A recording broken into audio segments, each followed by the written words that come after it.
বেগমগঞ্জ উপজেলার নরোত্তমপুরে তুচ্ছ ঘটনাকে কেন্দ্র করে নরোত্তমপুর ইউনিয়ন বিএনপির সাবেক সিনিয়র সহসভাপতি ও উপজেলা বিএনপির সদস্য মামুনুর রশিদ মামুন তার সহধর্মিণী ও শ্যালককে গুরুতর আহত করেছে সন্ত্রাসীরা। এই বিষয়ে বেগমগঞ্জ মডেল থানায় মোহাম্মদ সুমন ও সাইফুল সহ 9 জনকে আসামি করে একটি অভিযোগ দায়ের করা হয়েছে।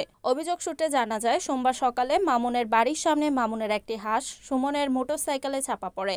এ সময় উভয় পক্ষে বাকবিতণ্ডা হয়। পরে নূর ইসলামের ছেলে সুমন মামুনকে হুমকি দিয়ে চলে যায়। পরবর্তীতে মামুন বিষয়টি সাবেক ইউনিয়ন বিএনপি সভাপতি ও উপজেলা বিএনপি সদস্য রফিকুল্লাহ পাটোয়ারিকে অবগত করলে তিনি সুমনকে ডেকে পাঠায়। সুমন 15 থেকে 20 জনকে নিয়ে ঘটনাস্থলে আসে। এক পর্যায়ে রফিকুল্লাহ পাটোয়ারির সামনে আবারও তর্কতর্কি শুরু হয়। এ সময় সুমন সহ মামলার আসামি ও অজ্ঞাতনামা কয়েকজন মামুনকে লোহার রড দিয়ে এলোপাথারি মারতে থাকে।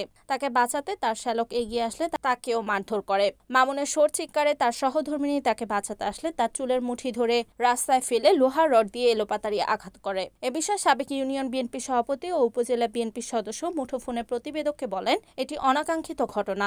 আমাদের উপস্থিতিতে মামুনের উপর হামলা করা হয়েছে। আমি তার তীব্র নিন্দা জানাই এবং প্রশাসনের তদন্ত সাপেক্ষে সুস্থ বিচার দাবি করি। অভিযুক্ত সুমনের বক্তব্যের জন্য তার বাড়িতে গিয়েও খুঁজে পাওয়া যায়নি। তুচ্ছ ঘটনাকে কেন্দ্র করে সকালবেলা আমার বাসার সামনে একটা হাঁসের বাচ্চা মারা নিয়ে বিতর্কিত ঘটনা ঘটার পরে আমি বাসা থেকে বাইরে এই উবরে সমাধা করে বাসা ফিরে আসি। তারপর আধা ঘন্টা পরে 25-30 জন সন্ত্রাসী আসে আমার বাসার সামনে অতর্কিতভাবে আমার উপরে এবং আমার ওয়াইফ এবং আমার শালার উপরে হামলা করে আমার হত্যার উদ্দেশ্যে দুটি বুলেট খরচ করিব আমার মেরে ফেলার জন্য সন্ত্রাসীরা আমার উপরে হামলার শিকার হয়।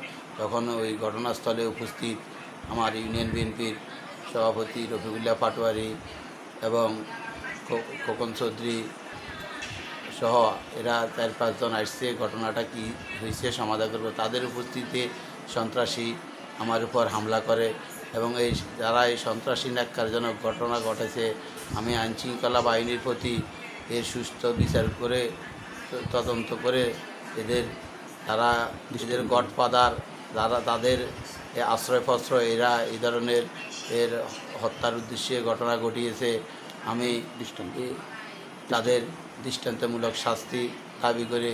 সুমন আমি এই এলাকার কাউকে চিনি না, আমি দেশের বউ। তারপরে সুমনকে বলে ওকে দাদা এখানে কেউ আমার, তারপরে আমি ঘরে আসি মান ভাইও বলতেছি যে আমার ভাইয়ের সাথে কিলে হয়েছে, তুমি যাও না একটু দৌড়ে জানো। ও যাওয়াতে তাড়াতাড়ি যে ধরতে গেছে, ও বলতেছে 2টা বুলেট রাখছি, একটা মামুনরে মারমু আর একটা তোরে মারমু। এখন নাইকই আনাদিন চলে যাইবেন তাহলে তো আরো বেজাল করবো, আর ডর লাগে রান্নে যান এনে কি। তারপর দোকানে সামদা করতে গেছে যে এরা আমার বাইরে আর আমার স্বামীরা এভাবে মারতেছে। আমি ধরতে গেছি, ওরা আমার এই অনেক চুল চাবি ধরছে, আমার লাথি দিচ্ছে ওখানে। আমি কি করবো নিজেও জানি না। আমার একটা ছেলে নাই যে ওর বাবার পাশে দাঁড়াইবো না কিছু। এরা যে এভাবে হুমকি দুমকি দিচ্ছে যে পুলিশ আসলে কি করবো, ওরা কি এরেন্যা করতেছে, কি বুঝাতে চাইতেছে এখানে। আপনি প্রশাসনের কাছে কি চান?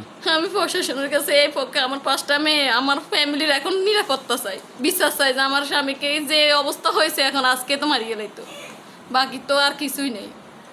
আর আমি তো এখন এটা নিয়ে হাঁটতেও ফিরতেছি না।